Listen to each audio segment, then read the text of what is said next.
আর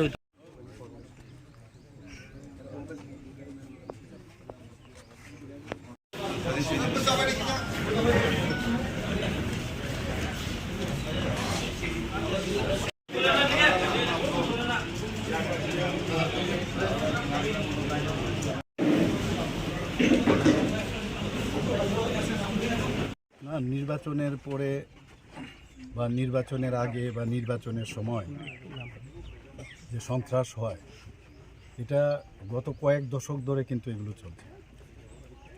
আমাদের যে ইচ্ছা ভারতীয় জনতা পার্টি সরকারের, আমরা বারবার চেষ্টা করছি, বারবার আমার যখন বিভিন্ন জায়গায় ভাষণ আমি দিয়েছি, আমি বারবার বলছি যে আমরা শান্তি চাই, শান্তিতে থাকতে চাই, ল অ্যান্ড অর্ডার আমরা এখানে ঠিকভাবে রাখবো।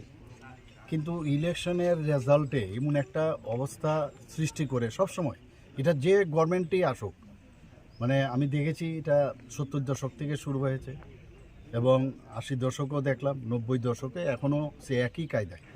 এবং মথার যে দুর্বৃত্তরা যেগুলো সিপিএম থেকে শিখে এসছে, কংগ্রেস থেকে শিখে এসছে, সেইগুলোই ওনারা করছেন এখানে। এবং মানে কোন জায়গার মধ্যে গেছে ভাবা যায় না। আর এমন দূরে দূরে জায়গা, এখান থেকে যদি পুলিশকে খবরও দিয়ে আসতে অনেক দেরি হবে, এখানে ফায়ার ব্রিগেড আসতে পারবে না, চারিদিকে অগ্নিসংযোগ এবং মলেস্টিং থেকে শুরু করে বাদ নেই কিছু। আর মানে এখানে কি বলবো, মানে এই যে একটা কালচার এখন হয়েছে, এই কালচার থেকে আমাদের যেভাবেও, আমি বারবার বলছি, কোনো অবস্থায় এই কালচার আমরা চলতে দেব না। আইনের শাসন এখানে আছে, আইন তাহলে কিসের জন্য?